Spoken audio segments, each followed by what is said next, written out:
Police respond to a horrific scene. An elderly woman was found in her home, brutally stabbed, beaten, mutilated, and murdered. Her purse, wedding ring, and car were missing as well. Investigators wondered how this woman had crossed paths with her killer. Welcome to Crime Console. Every crime has a story, every story has a puzzle, and here we break them down piece by piece. Before we begin, today's background game is Stardew Valley. Stardew Valley is a role-playing game where you inherit a farm from your dear old grandpa. You can customize your farm throughout the 4 seasons. You can work on growing crops, raising animals, fishing, cooking, delving into mines, fighting monsters, foraging, all while creating deep friendships with the locals, some you can even marry. It even has an evil mega corporation that you can choose to befriend for capitalistic gains, or destroy it and harness the power of the Junimo fairy magic. This game is everything you can ask for. Best part is you play your way. While there is a general storyline and you can level up abilities, each day you choose how you want to play. Play by yourself or up to other people. This game is truly for everyone. The question is, what will your Affirmed adventure be? Now back to today's case. As with every case, it is based on real events and people. I strive to include factual details of their lives. All details have been presented to reflect the current public knowledge, and sources are listed in the description below. Every person and their family deserves to be remembered with empathy and compassion. All people are presumed innocent unless proven otherwise in a court of law. Please be advised that this episode does include some potentially triggering topics such as graphic violence, drug use, violence against the elderly, mutilation, murder, death penalty, multiple homicides, and potential serial killings.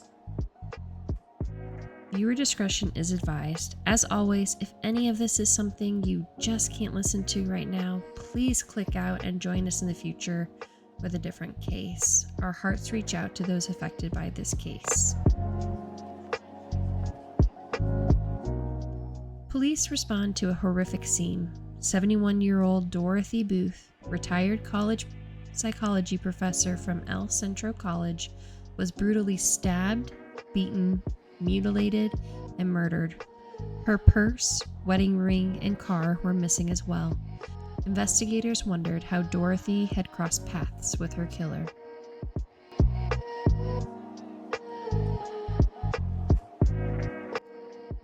Kimberly McCarthy was born May 11, 1961 in Greenville, Texas.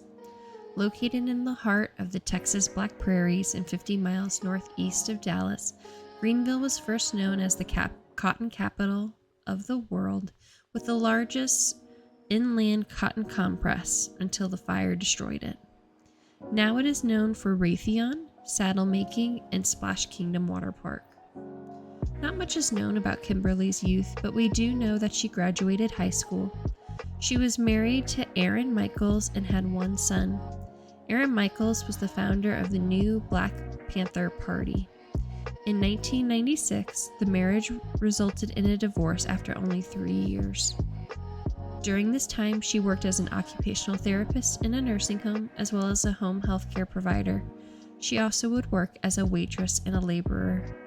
As an adult, she became one of the many Americans addicted to crack cocaine. In 1990, she was convicted and received a 2-year sentence for forgery, though was released after 4 months. She was also convicted of a misdemeanor on prostitution as well as convicted for theft of services.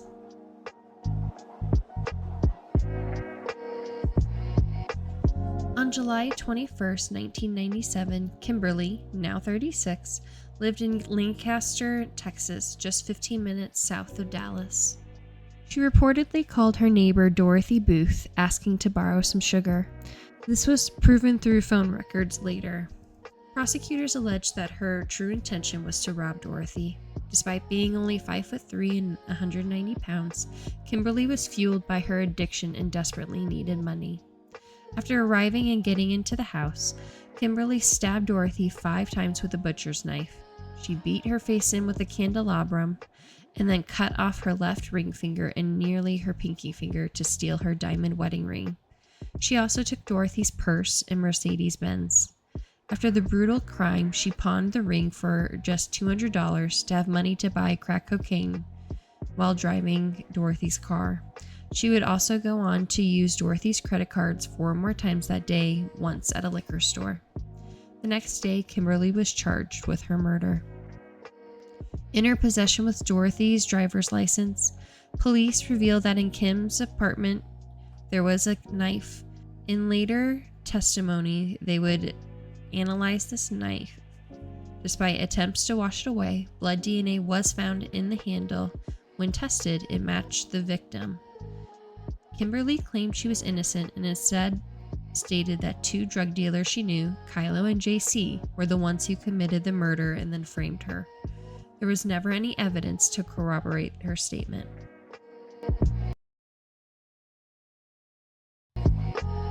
On August 18, 1997, Kimberly was officially indicted for the capital murder of Dorothy.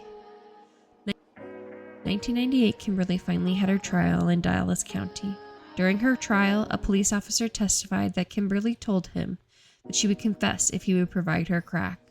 The prosecution showed how Dorothy's hand was forced onto a chopping block when her finger was removed for her ring, and that the death from the stab wounds did not come quickly.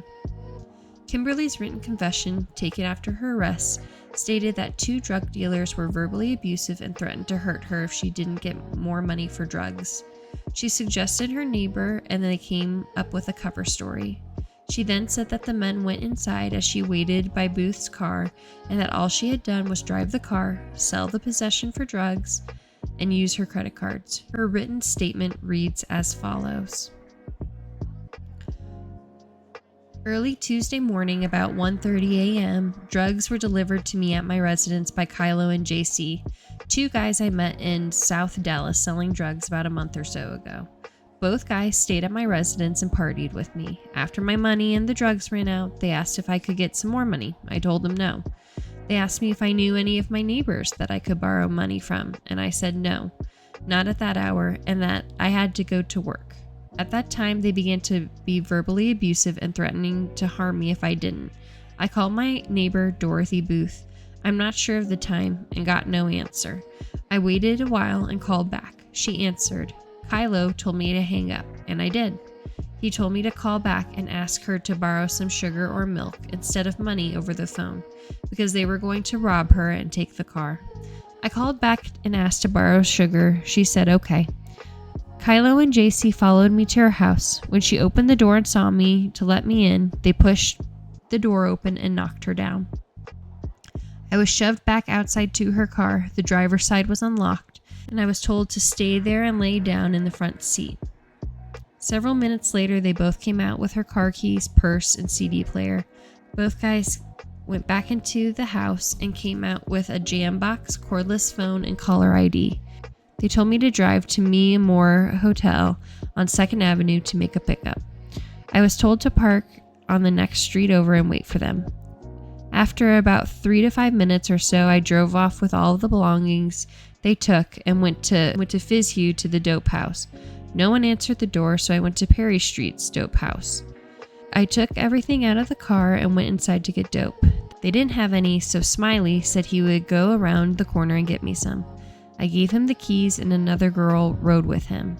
They came back and the police stopped them in front of the dope house on Perry Street. I went to the back of the house and waited a few minutes and left out the back door to get drugs elsewhere. A few hours later, I returned to Perry Street dope house and Smiley was upset that the cops stopped him. He gave me the car keys back. He asked if the car was stolen and I said no. He wanted to rent it out for dope, so I did and left. After the dope ran out, I searched the purse and found a diamond ring and credit cards. I took the ring to the pawn shop and sold it.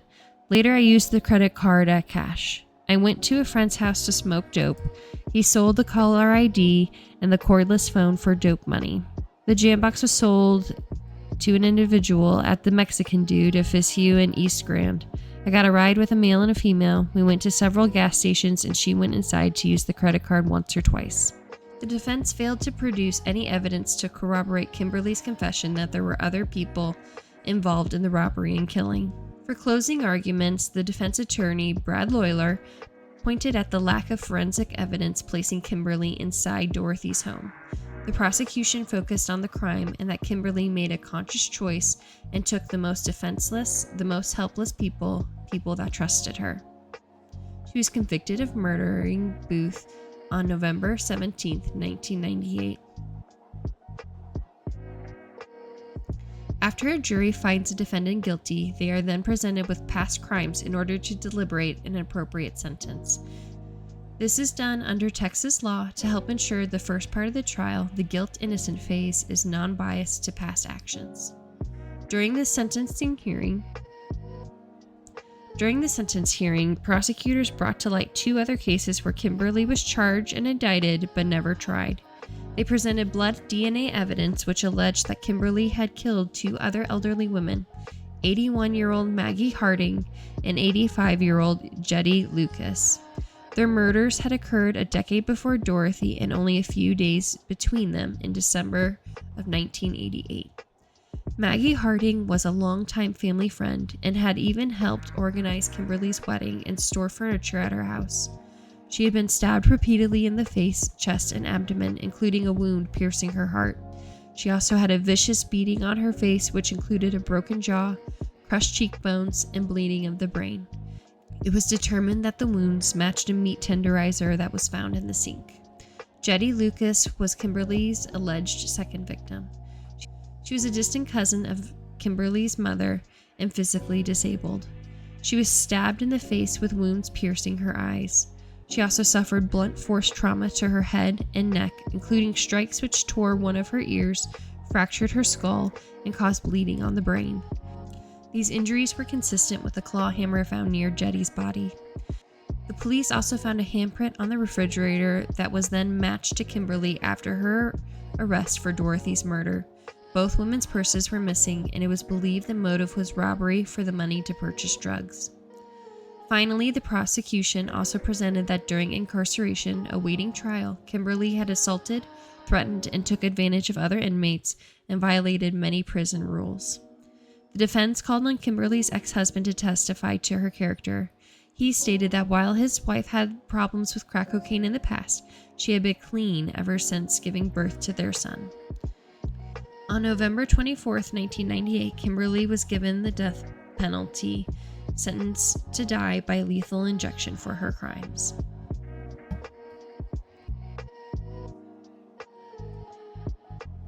On December 12, 2001, Kimberly's capital murder conviction was reversed by Texas Court of Criminal Appeals.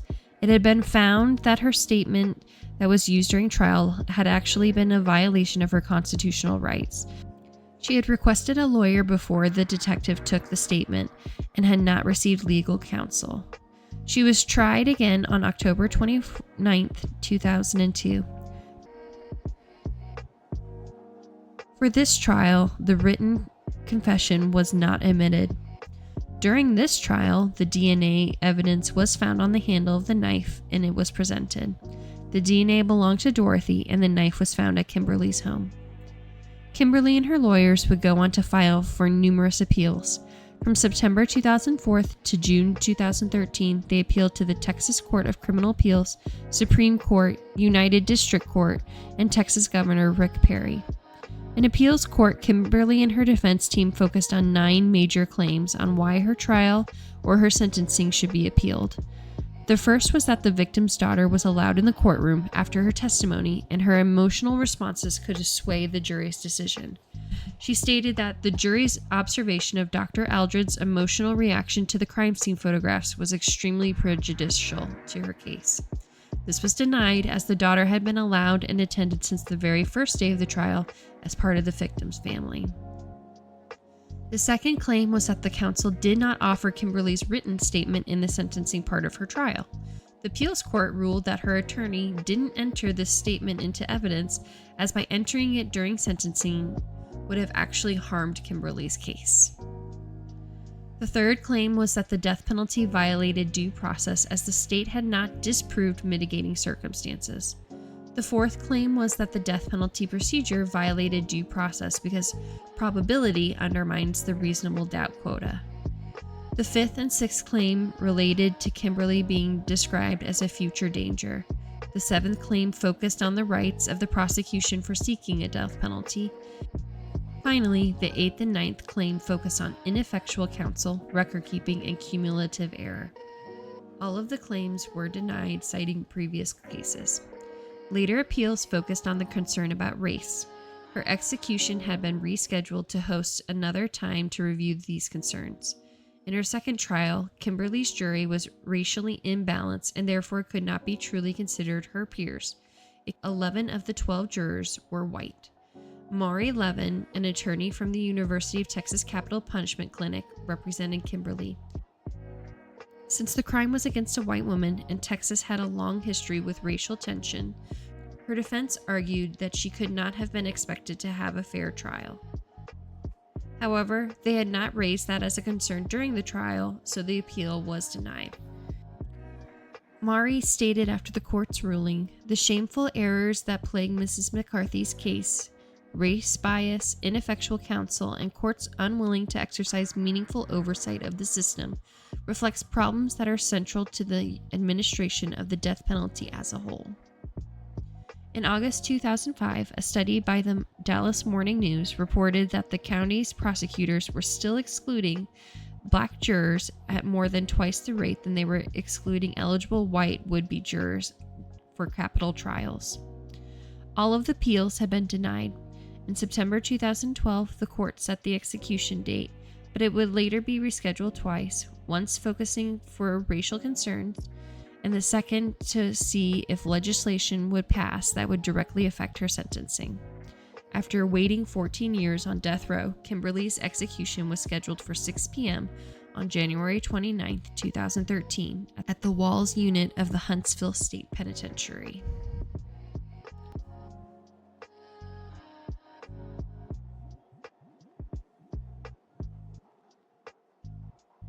Days before the execution, Kimberly was placed on death watch, with prison officials recording her activities of reading, eating a peach, and laying in bed with a puzzle book.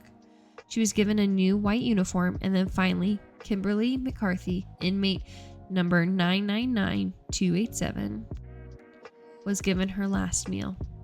At that time, Texas no longer offered a special last meal, so she was given the same meal as the rest: pepper steak, mashed potatoes with gravy, mixed vegetables, and white cake with chocolate icing.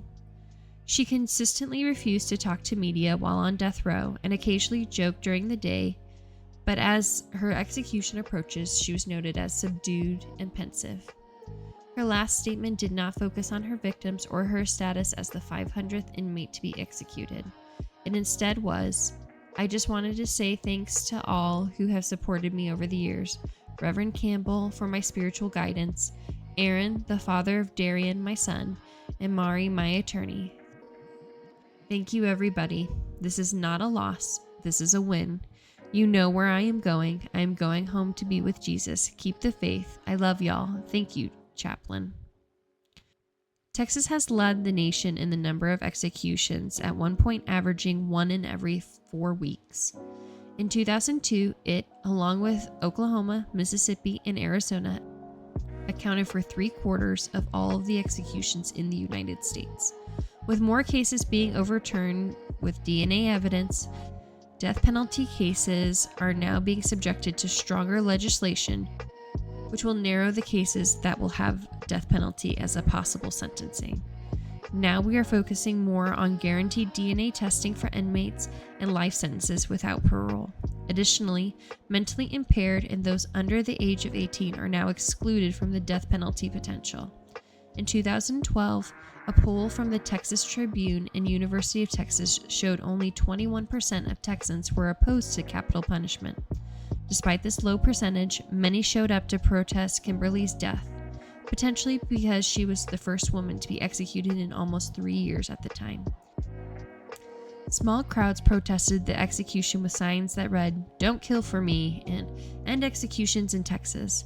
They could not be heard inside the prison. As the drugs took effect, it was stated that Kimberly closed her eyes, saying, "God is great," before going quiet. 20 minutes after her single lethal dose of pentobarbital, Kimberly was pronounced dead at 6:37 p.m. She was the 500th convicted killer to be executed in Texas since the death penalty resumed in 1976, and is the first woman to be executed in almost 3 years. She was buried at Captain Joe Byrd Cemetery.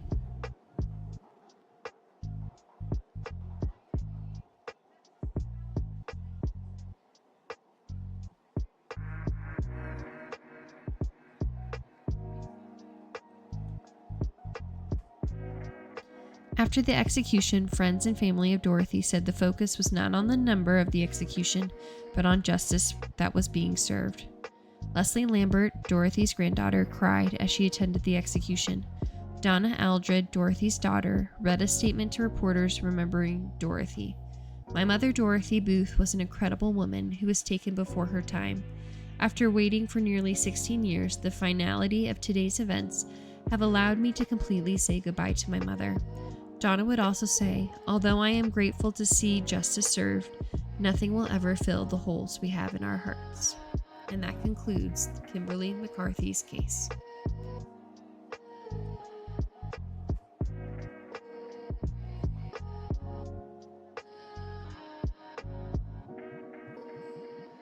Thank you for tuning in. If you are interested in true crimes, please subscribe, leave a thumbs up, or comment below with your thoughts on the case or new cases to cover. Do you think Kimberly was a serial killer or innocent as she claimed? As always, please be respectful, as you never know if the victim's family is viewing this as well. Make sure you put your bell notification on so you never miss when we upload a new episode. New episodes drop on the first and third Friday of the month. Thank you for watching, and as always, be aware and stay safe. We'll see you next time.